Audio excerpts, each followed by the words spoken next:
Commonwealth games में जिन खेलों में भारत के खिलाड़ियों का अच्छा प्रदर्शन होता है उनमें से 3 अहम खेलों को 2026 के कॉमनवेल्थ गेम्स से हटा दिया गया है। राष्ट्रमंडल खेल महासंघ ने कुश्ती, शूटिंग और निशानेबाजी खेल को सूची से हटा दिया है।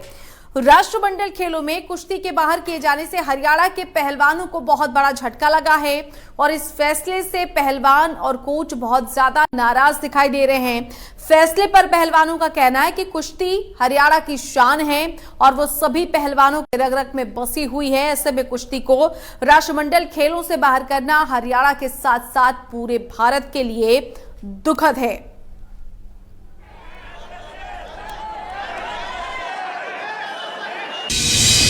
जहाँ तक ये कॉमनवेल्थ से कुश्ती को जो निकालने का सवाल है जी, ये खिलाड़ियों के लिए एक बहुत ही गलत संदेश जा रहा है, क्योंकि हर एक जो खिलाड़ी होता है वो एक टारगेट सेट करके अपनी रेसलिंग करता है।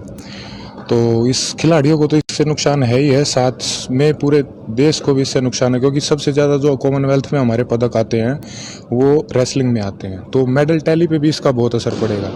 जैसे हम 3rd, 4th या मेडल टैली में जहाँ भी हम स्टैंड करते थे उससे हम नीचे ही जाएंगे, क्योंकि हमारे 7, 8, 10 गोल्ड हमेशा होते थे रेसलिंग में ही। खिलाड़ियों के लिए, रेसलिंग के लिए बड़े दुख की बात है, क्योंकि कॉमनवेल्थ गेम्स 2026 में बोल रहे हैं कि भाई कुश्ती को शामिल नहीं किया जाएगा। तो सभी इंडियन के लिए और इंडियन रेसलिंग के लिए बड़े दुख की बात है। ऐसा नहीं होना चाहिए, क्योंकि हमारा सबसे पुराना गेम है और रेसलिंग में हम मेडल जीतते हैं। चाहे ओलंपिक लगा लीजिए, वर्ल्ड चैंपियनशिप लगा, कोई भी टूर्नामेंट लगा लीजिए आप, उसमें रेसलिंग में मेडल जीतते हैं। और ऐसे रेसलिंग को बाहर करने की जब भी कोई चर्चा आती है तो बड़े दुख होता है खिलाड़ियों को, रेसलिंग वालों को। तो मेरे हिसाब से ये नहीं होना चाहिए, इस पर एक बार दोबारा से विचार करना चाहिए। कुश्ती संघ ने नहीं निकाला गेम को। ये जो गेम हो रहे हैं 2026 में ऑस्ट्रेलिया में, तो वहाँ के ऑस्ट्रेलिया की जो ओलंपिक एसोसिएशन है ये उनका डिसीजन है, ये भारतीय कुश्ती संघ का डिसीजन नहीं है। और ये बड़ा ही शर्मनाक डिसीजन है, क्योंकि कुश्ती एक ऐसा खेल है जो 200 से ज़्यादा देशों में खेला जाता है और बहुत पॉपुलर है पूरे वर्ल्ड में। तो इसको दोबारा से डालना चाहिए और उनको अपनी गलती सुधारनी चाहिए। ये ऐसा करते हैं कई चीज़ों में, जब इनकी टीम जैसे कोई देश कराता है ना, तो उनके अच्छे खिलाड़ी नहीं होते, वो क्या करते हैं रेसलिंग को, उनके रेसलर अच्छे नहीं होंगे, निकाल ऐसे कर देते हैं। 2000 टोक्यो में आपको पुरानी बात याद होगी, जब 2020 में जो टोक्यो में होना था उसको रेसलिंग को भी निकाल दिया था, लेकिन उस टाइम रशिया ने और बहुत देशों ने विरोध किया और एकदम वापस वो आ गई थी इस तरह। तो इसमें भी ऐसा ही होगा, ऐसा नहीं अभी इसका बहुत विरोध होगा और ये वापस आएगी, क्योंकि इसमें हमारे हमेशा देखिए इंडिया का बहुत अच्छा इसमें एक अच्छा रिस्पॉन्स रहता है, अच्छे मेडल आते हैं हमारे। मेडल अगर 6 कैटेगरी हैं, 6 मेडल हमारे पूरे आए हमेशा। इसके अलावा अंतर्राष्ट्रीय रेसलर बबीता फोगाट ने कॉमनवेल्थ गेम्स में से रेसलिंग को हटाने पर अपनी प्रतिक्रिया दी। उन्होंने कहा कि वो खेल मंत्री और रेसलिंग फेडरेशन से बात करेंगी और आगे अंतर्राष्ट्रीय स्तर पर इस मुद्दे को सुलझाया जाएगा। राष्ट्रमंडल खेलों के अंदर से कुश्ती को निकाल दिया गया, तो एज ए खिलाड़ी मुझे बहुत ज्यादा तकलीफ हुई। और मुझे पता है कि खिलाड़ी राष्ट्रमंडल खेलों को लेके एक सपना जो सदा की मेहनत करते हैं, और उस सपने के ऊपर जब विराम चिन्ह लग जाता है तो काफी खिलाड़ी निराश भी होते हैं और हताश भी हो जाते हैं कि अब क्या होगा। तो मैं सभी खिलाड़ियों से आग्रह करूंगी कि आप लोग निराश ना हो, हताश ना हो, अपनी मेहनत जारी रखें।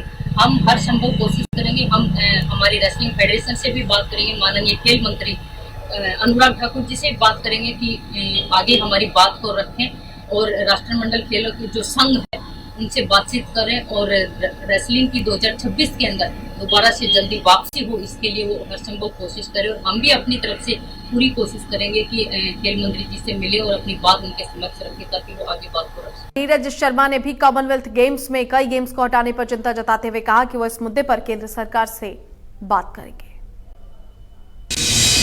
बहुत बड़ा दुख हुआ हमें सुन के कि अंतर्राष्ट्रीय प्रतियोगिताओं से कुश्ती को बाहर निकाल दिया गया। और मैं चाहूँगा हरियाणा सरकार से, भारत सरकार से, कुश्ती के अंदर सबसे ज़्यादा मेडल, पदक, मान सम्मान, गौरव हमारे खिलाड़ी बढ़ाते हैं। हमारे खिलाड़ियों के संग अपने प्रदेश के संग अत्याचार न होने दिया जाए और सरकार पूरी कोशिश करे वापस कुश्ती को अंतर्राष्ट्रीय प्रतियोगिता में डलवाया जाए। इधर हरियाणा के गृह और स्वास्थ्य मंत्री अनिल विज ने कहा कि हरियाणा की शान कुश्ती और तीरंदाजी को राष्ट्रमंडल खेलों से बाहर करना दुर्भाग्यपूर्ण है। साथ ही उन्होंने राष्ट्रमंडल खेल संघ से अपील करते हुए कहा कि संघ को इस पर दोबारा विचार करना चाहिए। राष्ट्रमंडल खेलों ने जो हरियाणा की शान कुश्ती और तीरंदाजी को खेलों से बाहर किया है वो काफी अफसोसजनक है। राष्ट्रमंडल खेल संघ को इसके बारे में पुनर्विचार करना चाहिए और इनको राष्ट्रमंडल खेलों में शामिल करना चाहिए। वहीं शिक्षा मंत्री कंवरपाल गुर्जर ने ऑस्ट्रेलिया द्वारा राष्ट्रमंडल खेलों से कुश्ती को हटाने पर गहरी चिंता जताई। उन्होंने कहा कि हरियाणा के लिए कुश्ती प्रमुख खेल है, बड़ी संख्या में नौजवान इससे जुड़े हुए हैं। पूरी दुनिया में भारत का नाम कुश्ती के मामले में रोशन हुआ है।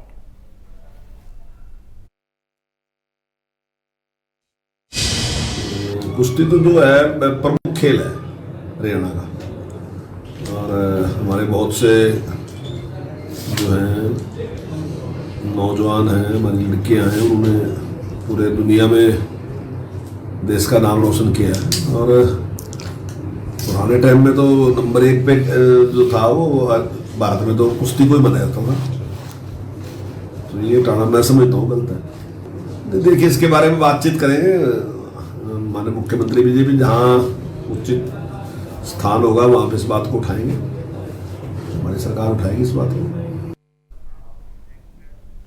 चलिए, और इस पर आज हम चर्चा कर रहे हैं जिस तरह से अब खेल प्रेमियों में भी निराशा और साथ साथ कुश्ती से जुड़े हुए तमाम खिलाड़ियों के अंदर भी निराशा है। आखिर वजह क्या रही और आगे क्या कुछ उपाय विकल्प हो सकते हैं, तमाम पहलुओं पर चर्चा करने के लिए दो खास मेहमान हमारे साथ जुड़ गए हैं। हमारे साथ कुश्ती कोच कुलदीप मलिक इस वक्त जुड़ चुके हैं, बहुत स्वागत है कुलदीप जी आपका। और पत्रकार राजेंद्र जादौन हमारे साथ जुड़ चुके हैं, बहुत स्वागत है राजेंद्र जी आपका। सबसे पहले कुलदीप जी आपका, जिस तरह से ये फैसला लिया गया है, ये फैसला बहुत सारी चीजों को लेकर इंपैक्ट डालेगा। कुलदीप जी कैसे देख रहे हैं आप इस फैसले को, और ऐसा फैसला क्यों लिया गया, इसके पीछे क्या कारण आप मानते हैं? देखिए, एक तो मैडम मैं बताऊं आपको कि ये कुश्ती जो है सबसे पुराना गेम है जी। पुराने ओलंपिक 776 में जब स्टार्ट हुआ तो उसमें कुश्ती को डाला गया था जी। और जब आधुनिक ओलंपिक हुआ सिर्फ 5 गेम हुए थे, उसमें 1896 में उसमें कुश्ती को डाला गया था। 5 गेम में भी ओलंपिक के अंदर कुश्ती को डाला गया था। और बड़े अफसोस की बात है कि इस आज के युग में जो खेलों को और संख्या बढ़ानी चाहिए, और ये जो ब्रिटिश जो ये कॉमनवेल्थ गेम्स के जो जितने भी कंट्री ये कुश्ती को गेम को कम करते हुए कुश्ती को उन्होंने हटाया है। मुख्य कारण ये है मैडम, जो आपने कारण पूछा है, कि जो कॉमनवेल्थ गेम्स के अंदर ये जितने दूसरे कंट्री हैं, हमारा जो कुश्ती का स्टैंडर्ड है उनका नीचे आया है, उनका स्तर कुश्ती का नीचे गया है। और हमारे हिंदुस्तान का, हमारे देश का जो स्तर है कुश्ती का, वो दुनिया और ओलंपिक के अंदर ऊपर उठा है। तो ये एक मैं मानता हूं कि ये दूसरे देशों की साजिश है कि ताकि हमारे देश इतना ऊंचा ना उठ सके कि जितना कि हमारा प्लेयर को उठना चाहिए। और मैं चाहूंगा कि हमारे देश की टैली में हमारे देश का नाम सबसे ऊपर आए, और कुश्ती का बड़ा योगदान रहेगा इसके अंदर। ये सिर्फ हरियाणा को नुकसान नहीं है, ये पूरे देश को नुकसान है। और इसमें मैं प्रार्थना करता हूँ हमारे सरकार से कि ये उनके ऊपर दबाव डाले और कुश्ती के अंदर राष्ट्रमंडल कुश्ती को राष्ट्रमंडल खेलों के अंदर शामिल करे। राजेंद्र जी आपके पास आना चाहूंगे। एक बड़ी अहम बात यहाँ पर कुलदीप मलिक ने कही है कि राष्ट्रमंडल के जो अन्य देश हैं, अब अमूमन ऐसा होता है कि हर खेल हर देश में नहीं खेला जाता है। क्या इसके पीछे ये एक वजह है कि राष्ट्रमंडल के अन्य देशों में कुश्ती जैसे खेल नहीं खेले जाते हैं? इसके पीछे भी एक बड़ा कारण माना जा रहा है कि इसे राष्ट्रमंडल खेलों से हटा दिया गया। और अगर इसे हटा दिया गया है, विकल्प और क्या कुछ बच रहे हैं? क्योंकि ऐसी भी जानकारी मिल रही है कि अभी भारत के पास अपील करने का भी मौका है। राजेंद्र जी नहीं, देखिए, भारत जो है राष्ट्रमंडल का एक सदस्य है जी। तो राष्ट्रमंडल खेल महासंघ की का एक कर्तव्य बनता है, उसकी ड्यूटी बनती है कि सभी सदस्य देशों के खेलों को समावेश करे। हाँ। एक समावेशी खेल नीति की बहुत जरूरत है। वो इस तरह से कि आप ये कुश्ती तो ओलंपिक में भी है, अब आप ये कैसे फैसला कर सकते हैं कि कुश्ती भारत का ही खेल है तो फिर उसको नहीं शामिल करेंगे? तो फिर तो जब वो ओलंपिक में कुश्ती को मान्यता है और रेसलिंग का तो एक बड़ा ही स्थान है अंतर्राष्ट्रीय खेल इवेंट्स में, खेल स्पर्धाओं में। तो आप उसको इंडिया के मद्देनजर इस तरह से उसको अलग थलग करने का प्रयास, ये तो भारत का सरासर अपमान है। भारत सरकार को कूटनीतिक स्तर पर इस बात को उठाना चाहिए कि ये एक तरफ तो ये तमाम तरह के जो है राजनीतिक दाव पेच जो चलते हैं अंतर्राष्ट्रीय स्तर पर, तो मुझे लगता है कि उनका ही कोई एक परिणाम है कि भारत के जो परंपरागत और प्रतिष्ठा प्राप्त खेल है, ये खेल कुछ ऐसे नहीं है कि जो अंतर्राष्ट्रीय प्रतिस्पर्धाओं में ना आ पाए हो। उनका कहीं ना कहीं स्थान है, तीरंदाजी का भी है और कुश्ती का भी है, शूटिंग का भी है, ओलंपिक में भी है उन खेलों की मान्यता। तो इन तीनों को खेलों को मुझे लगता है कि भारत को एक तरह से अलग थलग करने के लिए ये किसी कोई इसका राजनीतिक प्रभाव रहा है बजाय खेल नजरिए के। खेल नजरिए से अगर होता तो एक समावेशी खेल नीति की जरूरत थी। तो भारत सरकार को इसको ऑस्ट्रेलिया सरकार के सामने कूटनीतिक स्तर पर अपने राजनयिक चैनल से उठाना चाहिए और इसको वापस जो है इनको बहाल करवाना चाहिए खेल नीति में। हाँ, ठीक है। कुलदीप जी, क्या जिस तरह से जानकारी ये मिल पा रही है कि अभी इस साल भर में मौका बचा हुआ है अभी अपील करने का, इस पर दोबारा विचार किया जा सकता है? क्या उन प्रावधानों की जानकारी है कि संघ जो है वो दोबारा अपील कर सकता है इन खेलों को शामिल करने के लिए? अभी और भी मौके हैं? बिल्कुल अपील कर सकता है और इसके अंदर हमारे पास बहुत काफी टाइम है और मैं चाहूंगा प्रार्थना कर भारतीय कुश्ती संघ से भी और हमारे देश के खेल मंत्री से भी, प्रधानमंत्री से भी को इसको गंभीरता से लेते हुए और इसको राष्ट्रमंडल खेलों के अंदर शामिल करने की सिफारिश करें। कुलदीप जी, कुश्ती से जुड़े हुए हैं आप, कितना मनोबल जो है वो गिरा है इस एक खबर से? आपने देखा जिस तरीके से कुश्ती के तमाम खिलाड़ियों ने, हम सिर्फ हरियाणा की बात नहीं कर रहे हैं, तमाम जो खिलाड़ी कुश्ती से जुड़े हुए हैं, एक ध्वजवाहक रही है कुश्ती हमारे लिए, पड़ोसी मुल्क के लिए भी। ये एक दो चुनिंदा ऐसे देश हैं जहां पर ये खेल खेला जाता है और इसके जो खेल प्रेमी हैं वो पूरे दुनिया भर में, विश्व भर में है। लेकिन इस एक खबर की वजह से, इस एक फैसले की वजह से कितना मनोबल डाउन हुआ है? चूंकि आप कोच हैं, किस तरीके से खिलाड़ी रिएक्ट कर रहे हैं? देखिए, जितने भी आज के दिन जूनियर के बच्चे हैं, चाहे वो यंग जनरेशन के सीनियर में भी आ चुके हैं, इनके एक बहुत बड़ा टारगेट होता है कि मैं कॉमनवेल्थ गेम्स के अंदर गोल्ड मेडल जीतूं, कॉमनवेल्थ चैंपियनशिप के अंदर मेडल जीत के आऊं। आप कितनी भी पुरानी हिस्ट्री उठाओगे तो मैडम कुश्ती के अंदर इतने मेडल हमारे कॉमनवेल्थ गेम्स में दिए हैं कुश्ती ने। तो मैं चाहता हूं कि इस खेल को और बढ़ावा देने के लिए हमारे जो खेल मंत्री जी हैं, प्रधानमंत्री जी हैं, तो वो उनसे जाके बोले कि हमारे खेल को, इस कुश्ती को राष्ट्रमंडल खेलों के अंदर शामिल किया जाए। और इन जो छोटे बच्चे हैं इनका मनोबल काफी नीचे आया है और एक जैसे हम सभी खेल प्रेमी, कुश्ती के प्रेमी और पत्रकार राजेंद्र भाई जी ने बताया है कि वहां पे दबाव डाले, तो इनको पता है नजदीकी से कि आने वाला जो समय है वो कुश्ती का ओलंपिक के अंदर भी, चाहे वो एशियन गेम्स में, कॉमनवेल्थ गेम्स में, और नए बच्चों को जो टारगेट 2026 और 28 ओलंपिक लेकर चले हुए हैं, तो उनके लिए काफी झटका है ये। मैं राजेंद्र जी, कितने सहमत हैं आप? क्योंकि हजारों बच्चे ऐसे हैं जो कुश्ती में अपना भविष्य देख रहे हैं। खासतौर पर यहाँ पर हरियाणा का अगर जिक्र कर लें, हरियाणा में ऐसे तमाम बच्चे हैं जो कुश्ती को अपना ध्येय मानकर चल रहे हैं। कितना सेटबैक इससे उनको लग रहा है और किस तरीके से उनके मॉरल को हाई किया जाए? देखिए, हरियाणा का तो युद्ध का मैदान हो चाहे खेल का मैदान हो, दोनों मैदानों में हरियाणा ने बहुत ही यश हासिल किया है। उसकी अपनी प्रतिष्ठा है, उसकी अपनी ख्याति है, उसकी अपनी गरिमा है। तो हरियाणा को तो आघात लग ही रहा है, लेकिन पूरे देश को लग रहा है, पूरे देश का अपमान है ये तो। और मैं समझता हूँ कि भारत सरकार तो अपने स्तर पर जो भी करे वो राजनीतिक स्तर पर अपने राजदूत के माध्यम से इन मुद्दों को उठाए या वहां के ऑस्ट्रेलिया के खेल मंत्री से बात करे कि वहां के एक प्रांत विक्टोरिया ने ये फैसला किया है तो उसके फैसले को उनको वापस रद्द करवाना चाहिए। लेकिन इसके अलावा जो हमारे देश के खेल संगठन है वो ऑस्ट्रेलिया के दूतावास पर पहुंचे, वहां उनको प्रदर्शन करना चाहिए, ज्ञापन देना चाहिए। अगर उनको जो कहीं गलतफहमी हुई है या वो राजनीति के शिकार हैं तो उनको सही लाइन, सही रास्ते पर लाने के लिए खेल संगठनों को एक सक्रिय भूमिका निभाना चाहिए। वो दिल्ली में जाए, ऑस्ट्रेलिया के दूतावास पर, वहां जाके प्रदर्शन करें, वहां उनको ज्ञापन दे, मेमोरेंडम दे। ठीक है राजेंद्र जी, मैं इस बात की भी जानकारी चाहूंगी, अगर आपके पास इस बात की जानकारी हो कि क्राइटेरिया क्या होता है किस क्राइटेरिया के आधार पर खेलों को मंजूरी दी जाती है, प्रमोट किया जाता है, और वो भी अब आपको याद होगा कि अगर हम जहां तक मैंने रिपोर्ट पढ़ी, साल 2006 में भी कुश्ती को जो है मौका नहीं दिया गया था राष्ट्रमंडल खेल में। तो क्राइटेरिया किस तरीके से तय होता है? कुलदीप जी, इसकी जानकारी हम आपसे भी चाहेंगे। राजेंद्र जी, क्या इसकी जानकारी है आपके पास कि क्राइटेरिया क्या तय किया जाता है?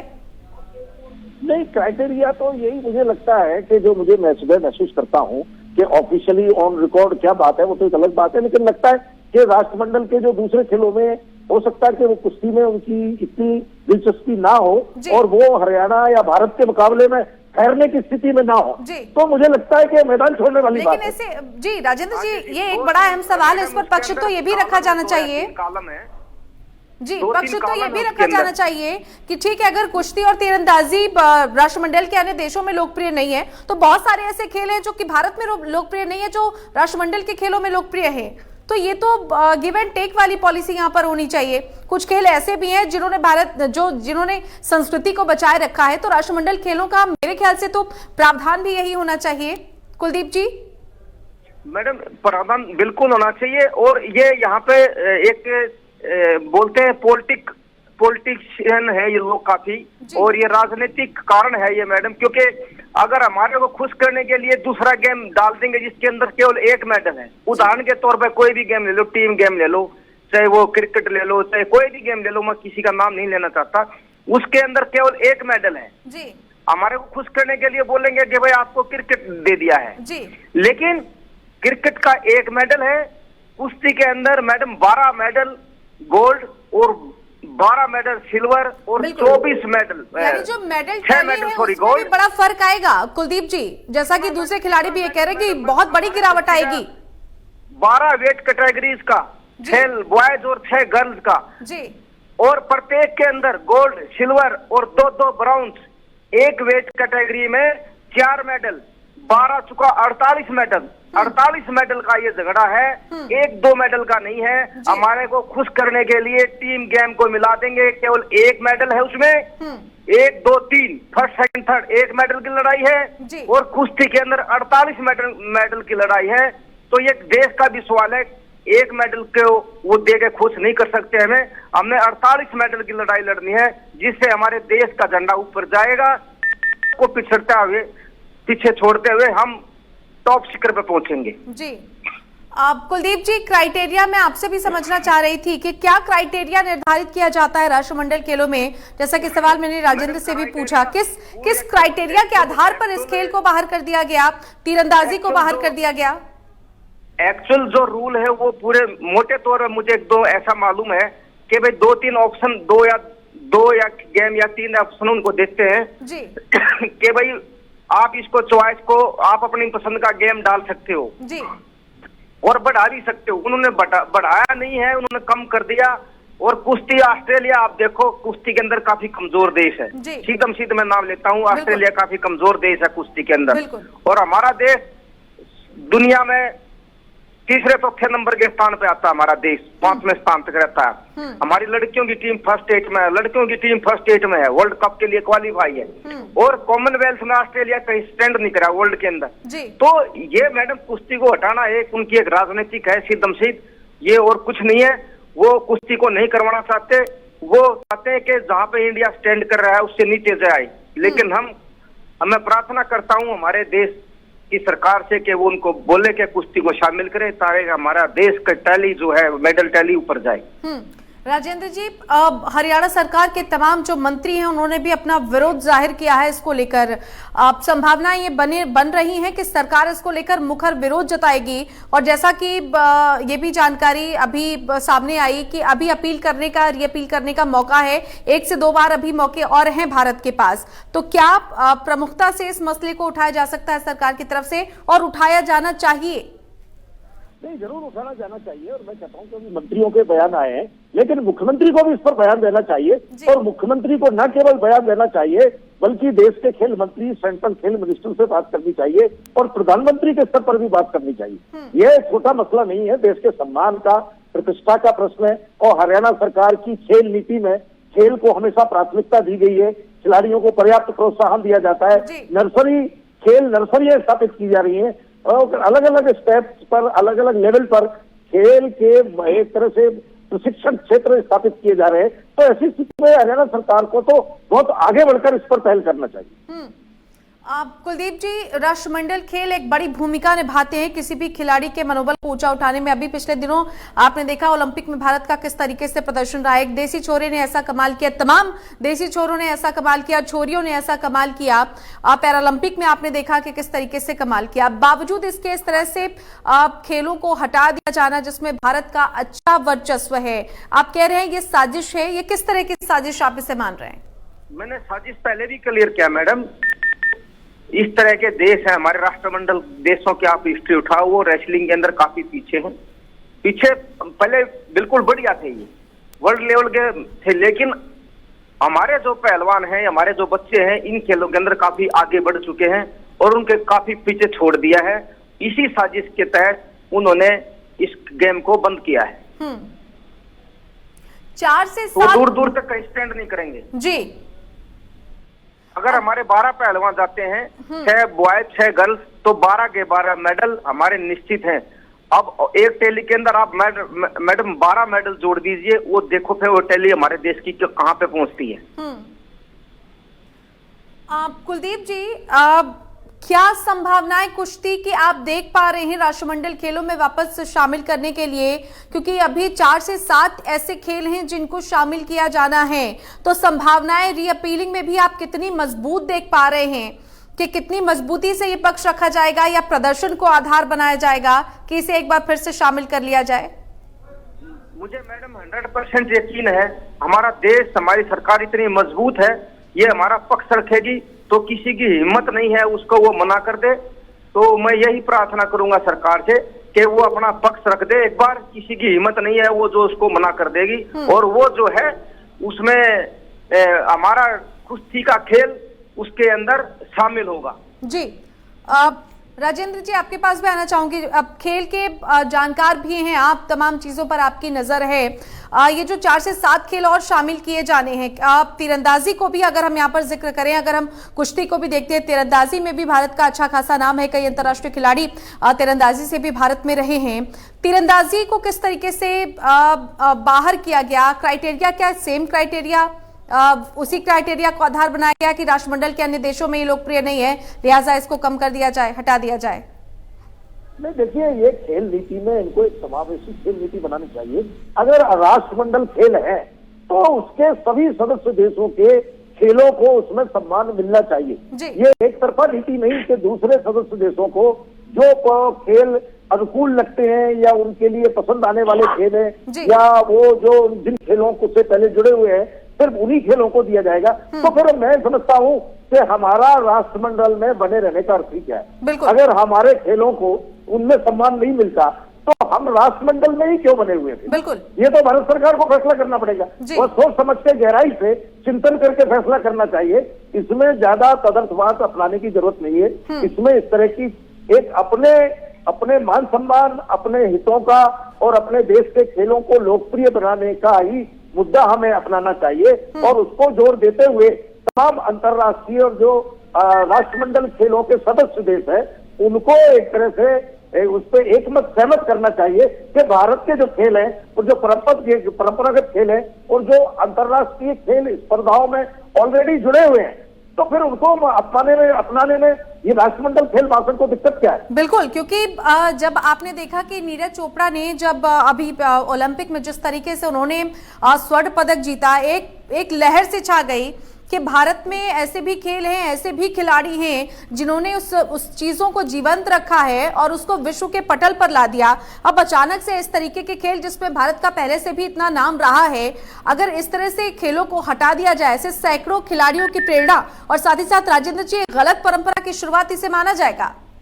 निश्चित तौर पर ये तो भारत को अलग थलग करने का सीधा सीधा प्रयास है। फिर इसका मतलब ये है कि हम राष्ट्रमंडल में बने हुए क्यों है? हमारा राष्ट्रमंडल की मेंबरशिप के औचित्य पर ही सवाल खड़ा हो जाता है। तो ये तो भारत सरकार को बहुत जो है चिंता के साथ और सक्रियता के साथ इस मुद्दे को राष्ट्रमंडल के मंच पर ही उठाना चाहिए। जी, सीधे तौर पर। जी, कुलदीप जी, जिस तरह से भारत की तरफ से पक्ष रखा गया था, हालांकि शामिल नहीं किया गया है, क्या आप ये मानते हैं कि कमजोर पक्ष रखने की वजह से राष्ट्रमंडल खेलों से इन खेलों को बाहर कर दिया गया है? हेलो कुलदीप जी, आवाज मिल रही है आपको? हाँ जी, हाँ जी जी। नहीं देखिए मैडम, अगर मेरे हिसाब से, मैं अपना आइडिया बताया मैडम, कि मेरे हिसाब से हमारी सरकार को भी नहीं पता था ये ऐसा निर्णय आ जाएगा जी। उनको भी विश्वास नहीं होगा। अगर ऐसा होता तो मुझे विश्वास भरोसा है कि हमारी गवर्नमेंट इसको मना कर देती, लेकिन अभी ये बात खुल के आई है तो मुझे भरोसा है और विश्वास है कि हमारी जो भारत सरकार है वो उसके ऊपर दबाव डालेगी और हमारे कुश्ती को, तीरंदाजी को, जो गेम उन्होंने हटाए हैं, इनको वापस लेके आएगी। आप कुलदीप जी, बड़े बड़े जो खिलाड़ी हैं उन्होंने अपने विचार रखे। हम बबीता फोगाट को सुन रहे थे, हम अन्य जो खिलाड़ी हैं योगेश्वर दत्त हैं उनको भी सुन रहे थे। यकीनन ऐसे ऐसे जो टॉप क्लास के खिलाड़ी, इंटरनेशनल खिलाड़ी हैं जिन्होंने देश में ही नहीं पूरे विश्व में हमारा नाम रोशन किया है, ये तक खिलाड़ी निराश हैं। और ऐसे में चूंकि आप कोच हैं, जिन बच्चों को आप कोचिंग दे रहे हैं, इस एक फैसले से मैं फिर से जानना चाहूंगी उनके मनोबल पर कितना असर पड़ रहा है, और इस एक फैसले से क्या अभी वो निराश हैं? बहुत ज्यादा है। मैं खुद कॉमनवेल्थ का गोल्ड मेडलिस्ट हूँ जी, और इसलिए मुझे एहसास है, मुझे पता है ये मेडल कितना अहमियत रखता है जी। और जहाँ तक बच्चों का है, बच्चों को तो मैडम एकदम से मोरल काफी डाउन जाएगा, और जब ये पता लगेगा भाई ये शामिल हुई तो बड़ा एक उत्साह मिलेगा, बच्चों को एक मोटिवेशन मिलेगा, और सभी अच्छे से आज कॉमनवेल्थ गेम से निकाला, कल किसी और से निकाल देंगे, फिर एक स्टाइल को रख देंगे, ये एक कुश्ती को हटाने की साजिश है। तो मैडम मैं चाहता हूँ कि बच्चों को आने दें, बच्चों का काफी मनोबल गिरता है इससे। भाई पेरेंट्स सुनते हैं इससे हो जाएगा, पेरेंट्स को पता लगा कॉमनवेल्थ से रेसलिंग को हटा दिया है, वो अपने बच्चों को रेसलिंग में क्यों लेके आएंगे? बिल्कुल, एक मोटिव के आधार पर कुलदीप जी बच्चे तैयारियां करते हैं, काम करते हैं, आप किसी एक बड़े खिलाड़ी को देख के इंस्पायर होते हैं, फिर उसके बाद जिस तरीके से उनका प्रदर्शन होता है उससे इंस्पायर होते हैं। जिस तरह से खेल नीति है हरियाणा की, एक अच्छी खेल नीति मानी जाती है हरियाणा की, और जिस तरह से भारत का नाम खेलों में रोशन है समग्र तरीके से अगर हम देखें, तो ऐसे में ना सिर्फ वो बच्चे बल्कि उनके पेरेंट्स के मनोबल पर भी असर पड़ेगा। एक मोटिवेशन को लेकर वो चलते हैं और कहीं ना कहीं एक उम्मीद होती है कि उनका बच्चा अगर खेलों में करता है तो वो सारी सुविधाएं उनको मिलेंगी जो मिलनी चाहिए एक अंतर्राष्ट्रीय स्तर के खिलाड़ी को। तो ये एक पूरी की पूरी चेन खत्म होगी। कुलदीप जी बिल्कुल, देखिए मैडम, मैं आपको एक पुरानी हिस्ट्री बता दूं। तकरीबन स्टार्टिंग जो हमारी देहात के गेम की होती थी, कुश्ती और कबड्डी से होती थी जी। और अगर बच्चे को हम गेम चेंज कराना चाहते हैं तो कोई उसके अंदर से चेंज करके, काफी ऐसे उदाहरण है कि वो कबड्डी में एंट्री कर गया, वो जो ओलंपिक के अंदर है नहीं, फिर वो बॉक्सिंग के अंदर, फिर जूडो के अंदर, फिर कराटे के अंदर, जूडो में भी हमारे रेसलिंग के भी मेडलिस्ट। तो ये बच्चे फिर डाइवर्ट हो जाएंगे, रेसलिंग खत्म हो जाएगी हमारी आगे आने वाले 4-5 साल के अंदर। राजेंद्र जी, अब अगर हम देखें क्रिकेट की बात करते हैं, क्रिकेट को पहले से ही बहुत सारे प्लेटफॉर्म मिले हुए हैं। भारत क्रिकेट की दुनिया का बादशाह भी माना जाता है, जिस तरह से उसकी धमक है, लेकिन उसे शामिल करना, स्थान देना, ये गलत बात नहीं है। भारत के नजरिए से ये भी अच्छी बात है, बट बनिस्बत इसके कि एक ऐसा खेल प्लेटफॉर्म जो कि पहले से इतना फेमस है, जिसके लाखों करोड़ों फैन फॉलोइंग है, बनिस्बत उसको आगे रखना और ऐसे खेल जिनमें जो परंपरागत खेल माने जाते हैं उनको पीछे रखना, ये राष्ट्रमंडल खेलों का शायद प्रावधान भी होना भी नहीं चाहिए, और ऐसा देखा भी नहीं गया है। लेकिन इस बार ऐसा क्या रहा? हम कहाँ चूक रहे हैं, हम कहाँ पीछे रह गए?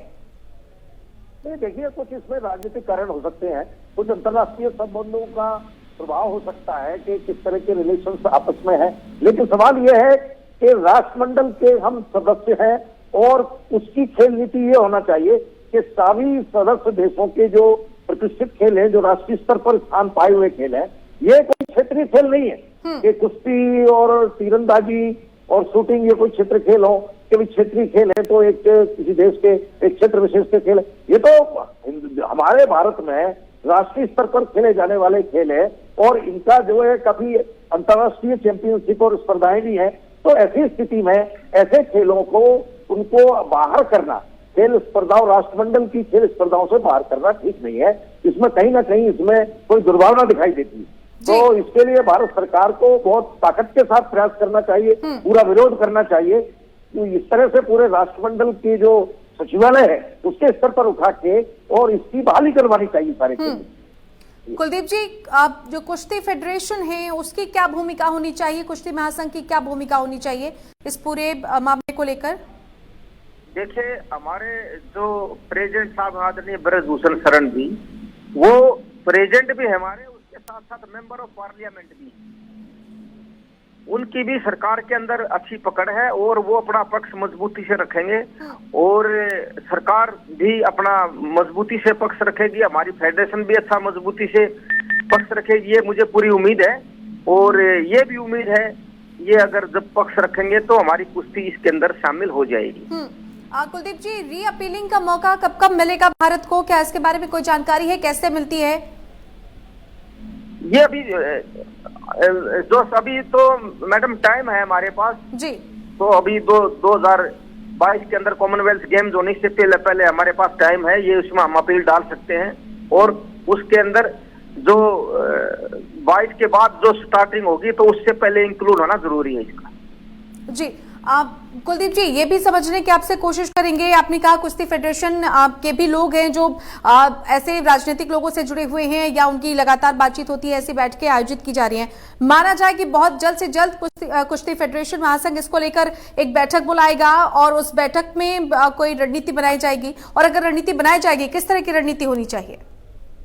देखिए, ये तो हमारे प्रेसिडेंट साहब और सेक्रेटरी साहब बता सकते हैं कि वो मीटिंग कब बुलाएंगे, कब उनके पास टाइम होगा, तो उस आधार पर वो काम करेंगे। मैडम, मैं तो प्रार्थना कर सकता हूँ हमारे कुश्ती संघ से भी और भारत सरकार से कि वो जल्द से जल्द इस पे मीटिंग बुलाएं, इसको कुश्ती को मिलाने के लिए जल्द से जल्द कदम उठाएं।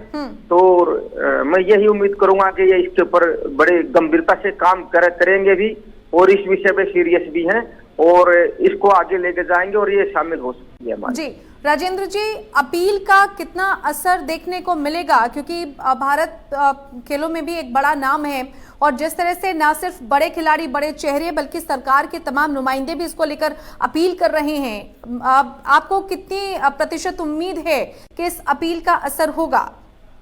नहीं, देखिए, मैं उम्मीद करता हूँ कि अगर भारत के सभी खेल संघ इस बात पर भारत की मान प्रतिष्ठा के लिए अगर एकजुट हो जाते हैं तो निश्चित तौर पर सफलता मिलेगी। और मैं समझता हूं कि हमारे यहाँ तीरंदाजी एसोसिएशन भी है और हमारे यहाँ शूटिंग एसोसिएशन भी हैं और हमारे यहाँ जो है ये कुश्ती संघ भी है। इनके अलावा भी जो और भी खेल संघ है, कोई हॉकी है, वॉलीबॉल, फुटबॉल और ये जो इसके अलावा क्रिकेट, ये संबंधित सभी खेल संगठनों को एक होकर देश की खातिर एक पूरा दबाव बनाना पड़ेगा, तब इस लड़ाई को आसानी से मुझे लगता है कि हमें निश्चित तौर पर सफलता मिलेगी। बिल्कुल। कुलदीप जी, आखिरी सवाल मेरा आपसे यही है, जिस तरह से आपने कहा कि ऐसे सैकड़ों हजारों खिलाड़ी हैं जिनके मनोबल को झटका लगेगा और उम्मीद अभी भी बरकरार है कि कुश्ती को और इसके अलावा तीरंदाजी का भी अगर हम जिक्र कर ले उसको शामिल किया जाएगा, लेकिन सवाल अब आखिरी में यही है कि इस एक फैसले की वजह से कहीं ना कहीं भारत के ऐसे परंपरागत खेलों को झटका लगा है, बच्चों में और खिलाड़ियों में निराशा अभी ठीक है कि आने वाले समय में दूर हो सकती है, लेकिन 2006 में भी ऐसा किया गया था और अब इस साल भी ऐसा किया गया है, तो इसके पीछे की जो वजह है वो वजह तो स्पष्ट है ही है, आप कह रहे हैं कि साजिश है इसके पीछे, लेकिन क्या इसको लेकर खिलाड़ी आश्वस्त हो पाएंगे आने वाले भविष्य में? हाँ बिल्कुल मैडम, देखिए जो हमारी कुश्ती है अब बच्चों की सोच भी बहुत आगे बढ़ चुकी है जी। वो तो कॉमनवेल्थ गेम्स को भी बड़ा इंपॉर्टेंट समझते हैं, एशियन गेम्स को भी इंपॉर्टेंट समझते हैं और ओलंपिक लेवल को, जो ओलंपिक के मेडल है, हमारा जो बच्चों का आजकल का टारगेट है, मोटिवेशन बहुत अच्छा है, वो जो प्रैक्टिस कर रहे हैं वो अब ये सोच आ गई है कि हम ओलंपिक का मेडल कैसे लें जी। और जो पहले सोच होती थी मैडम गए जमाने में, वो थोड़ी ये थे कि हम ओलंपिक के अंदर कैसे भाग लें जी। अब बच्चों की है कि हम ओलंपिक के अंदर कैसे हम मेडल जीते, राष्ट्रमंडल कॉमनवेल्थ गेम्स के अंदर हमारा कैसे मेडल आए, एशियन गेम्स के अंदर हमारा कैसे मेडल आए, हम इस मेडल लेने के लिए काफी उत्साहित रहते हैं बच्चे। और जब ये झटका लगता है तो यकीनन उनको कुछ न कुछ मोरल डाउन होता है। बिल्कुल, चलिए हम और उम्मीद करते हैं कुलदीप जी की सरकार इसको लेकर जल्द से जल्द फैसला कोई लेगी और जल्द से जल्द अपीलिंग की कोशिश की जाएगी और किसी भी तरह से ये कोशिश की जाए कि कुश्ती और तीरंदाजी जैसे जो परंपरागत खेल है भारत के, उनको एक बार फिर से राष्ट्रमंडल में जगह दी जाएगी। फिलहाल बहुत बहुत धन्यवाद आपका हमारे साथ जुड़ने के लिए। राजेंद्र जी, आपका भी बेहद शुक्रिया हमारे साथ जुड़ने के लिए। तो जिस तरह से कॉमनवेल्थ गेम से इन खेलों को बाहर किया गया है, उसके बाद खेल प्रेमियों के साथ साथ खिलाड़ियों में भी गहरी निराशा है। अब देखना यह है कि भारत इसको लेकर वापस अपील कब करता है और क्या उस अपील का असर होगा। इसी के साथ इस खास पेशकश पे फिलहाल इतना ही, लेकिन देश और दुनिया की तमाम बड़ी और अहम खबरों के लिए आप देखते रहिए MH1 प्राइम। नमस्कार।